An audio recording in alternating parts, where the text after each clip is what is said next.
When the boat comes in. Speaking about episode 4 of series 3 of When the Boat Comes In, tongues wag as to why Jack Ford is taking so long to get a divorce in Scarborough.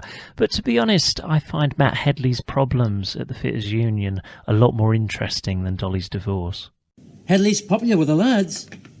He might have had a bit of luck getting there, but they've forgotten about that now, and he's no red. If we come out against him and try to force through our own man, we might not win. What are you saying? We're not even going to try? I'm saying that there's other ways of skinning a cat. I suggest we try them first. Such as? Riding on his coattails, the way he did with Jack Ford. How the hell are we going to do that, Eddie? He hasn't appointed his assistant yet, has he? So Eddie Morton wants to be Matt's assistant. I think he calls it big of him, doesn't it, when he goes round to see him. And it's great with Sarah because it's sort of like she's sizing him up, seeing what he's all about. And as Jack points out later, he's a red through and through. The thing is, Matt wants to look after local matters. He doesn't want to look after big national problems, does he? I'll settle for assistant secretary. That's big of you. By the time you appointed one, is it? Maybe. Anybody else in mind? No. Well then, look, brother, your confirmation meeting's coming up shortly. You haven't done bad these past few weeks, but some of the committee might prefer a tougher man. Like you? Well, look at it this way. You nominate me as your assistant before the meeting, you could stand a better chance. And if I stand alone? You could be hiding away £400 a year. Elsewhere, you have a nephew of the Duke of Bedlington, a German nephew, trying to make a deal with Horatio Manners. But of course, this affects Matt Headley and the Fitters Union.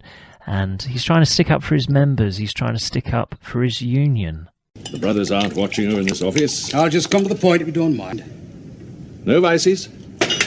Headley, you begin to worry me. You're worrying me and all. Really? Can't for the life of me think why. Louis Bishop's been a closed shop for a considerable time. There was a German in to see you yesterday. Mind tell me who he was? Suppose I do mind.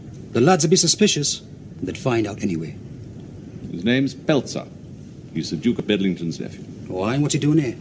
We were discussing a business transaction. What sort of business? Private business?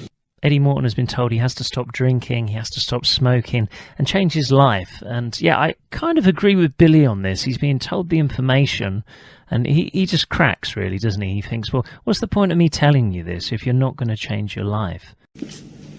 Breathe in. And out. And in. And out. And in. And out.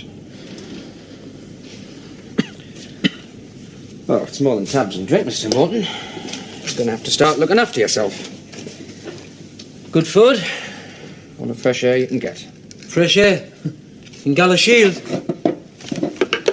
Cut out the smoke and the drinks. Drop a whiskey and a tab or two never hurt me, man, doctor. Are you going to listen to me or not? But I'm no good without a bit of drink inside When us. you came here for my advice, you've got it, now act on it!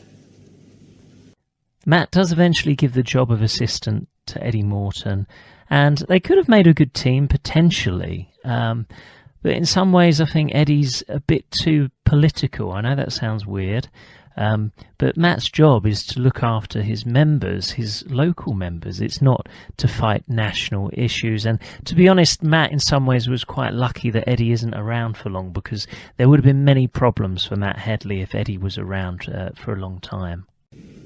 If I spend all my time coordinating, who'd look after the sick fella? Been sacked without compensation. Well, the widow had been told her husband's death was due to his own negligence. It's canny talk, all that stuff about sheets of bloody flame, but it's not going to put foot into our members' mouths. Not now, today, when they're needed.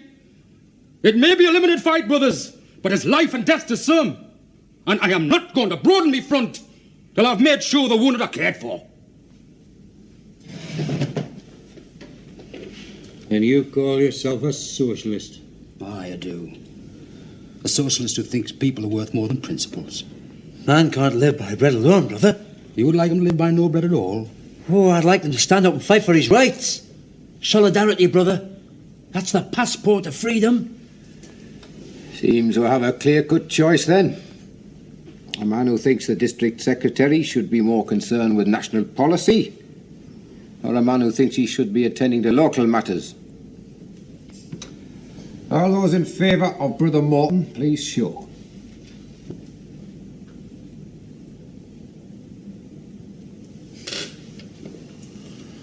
Those in favour of Brother Headley.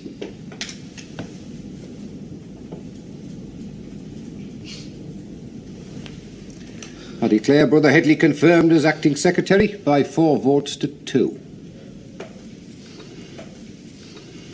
When the boat comes in,